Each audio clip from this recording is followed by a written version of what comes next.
Prior to the Iran war starting, investors were beginning to get concerned about something happening in the financial sector.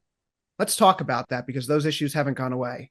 Larry McDonald is the founder of the Bear Traps Report and one of the more closely followed voices when it comes to credit markets, financial system stress, and macro risk. He's built his reputation by focusing on the plumbing of the system itself, how leverage, liquidity, and credit actually flow through banks, private markets, and risk assets. Larry, thank you for joining us on Trading Trends here. First, thank you very much for having me. Larry, when most people look at the markets in recent months, they think AI, stocks kind of holding near their highs, strong earnings and margins growth. But you've been focusing on what's happening underneath the surface in credit markets. What kind of disconnect are you seeing right now? Well, one of the things, Chris, we talk about this in the book, How to Listen When Markets Speak, number 10 on Amazon this week. I'm really proud of that. But credit leads equities, Chris. Typically, not all the time, not every week of the year, but when credit deteriorates at a rate of change that is eye-opening, it's very clear that credit leads equities. And then, in other words, typically credit will deteriorate first and then equities will sell off after.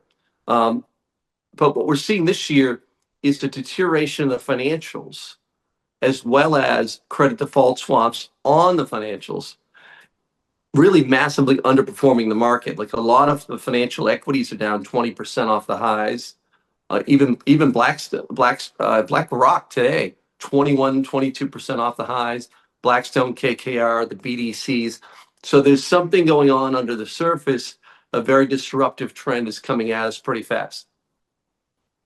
And these names prior to the Iran war, you said Blackstone, but there was Blue Owl, Ares, Cliffwater. They're still kind of part of an unknown part of the financial system for most people who are operating on a trading side of the market. So why does this corner, private credit, matter so much to the broader ecosystem? Well, these guys made a big mistake. They have a really horrible illiquid asset class in private credit. It's very illiquid. It's loans to all these small companies around the United States. And when you promise financial advisors quarterly liquidity on an asset class this illiquid, they really needed to bring in that extra, like in any bull market or in any kind of bubble. There's a period where the private credit, for example, is just raising lots of capital, and they wanted to bring in, I hate to say, some people call it the dumb money, but the last is kind of that retail investor, those retail financial advisors. And it was really providing some exit liquidity for some of these players that have been in the private credit trade for a long time. So what they did was they offered this quarterly liquidity. Now, all of a sudden, the smart kind of high net worth advisors have started to pull their money out with their clients, but there are these gates of 5%. So we're going way above the gates. Like we're up 10, 15% of people are trying to get their money out. And it's way above the gate. And why that's important to people watching us right now is that in order to give the liquidity, they have to sell assets. And what we're starting to see is a contagion from loans. So look at the BKLN, like the loan market CLOs. That securitization machine is starting to break down. And when interrupting, you're saying the sequence here is redemption pressure, forced selling, markdowns, contagion. You're suggesting that we're closer to the contagion side of that loop at this point in time. Yes, we're getting closer by the day. But the key is what we talked about in the book, my first book about Lehman, was that when the securitization machine, it's like a conveyor belt, right? The securitization machine is a conveyor belt moving risk from one place to another. When that slows down, risk gets stopped. It builds on balance sheets, and that's what creates more risk. And so that's why we're starting to see this kind of stress move from the loan market to high yield and to securitization. And when that happens, then that's the next leg down for the market. So can you just walk us through how this linkage works a little bit more? Why is it amplifying stress as opposed to containing it? And, what are you looking for in this chain to break? What's the top of the line thing that you keep an eye on every single morning? Well, it all comes down, Chris, to credibility, right? So the sell side, the banks, they either lied to us by calling this idiosyncratic credit risk like Tricolor and First Brands, or they were extremely naive. So in the third, fourth quarter, this whole situation started to break down. And we were lectured and lectured and lectured again, Chris, of idiosyncratic risk. These were supposedly isolated events. But now we've learned that they weren't. And there's portfolio after portfolio after portfolio that's gating.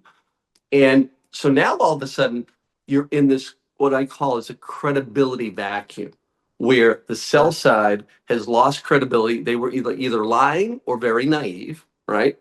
And then if you look at comments from say Lloyd Blankfein, Jeff Gundlach, like the rate of change of the public comments from different leaders are going at 90 miles an hour in terms of acknowledging the risks. And then the last thing, this is the most important thing, Chris, on Wall Street, the sell side analysts are a cabal. It's like a club. Everybody hangs out at the Westchester Country Club.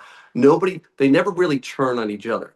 And this UBS analyst, for him to turn on the crowd the way he has on the cabal, in a meaningful way, calling for a big spike in defaults, that's a sign that if there's something has changed, because typically the sell side research will stick together, and now you're starting to see one or two people out in the field calling for a more dark scenario. So we've seen some of this money rotate out of these crowded trades like AI and into areas like energy and infrastructure. Is this a meaningful rotation in your framework that's exacerbating some of the private credit issues maybe that's percolating through the financial system?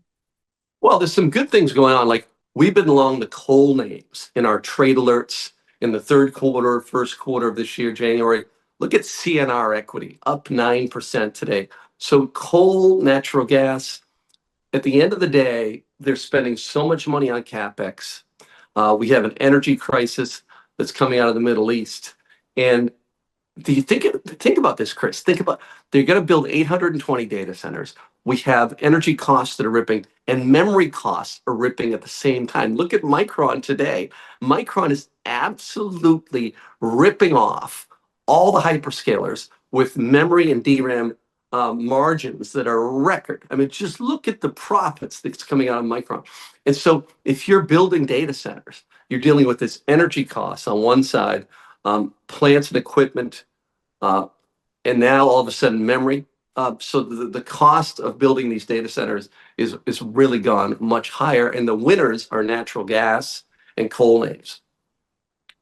Coal names, Peabody Energy has been something that I personally been trading since last summer, and I think it's doubled since July. It's absolutely beautiful. Peabody, I love BTU. BTU's up 8% today, I think. We're going to have an energy crisis, and you're going to give tax cuts to coal companies. Sounds like the equity should be worth more. I don't really think we needed to overthink that, right? So, I mean, just boil this down for us, though. Go ahead. And then you take 20% of LNG offline because of the Middle East. So between those two things, you get a very bullish scenario.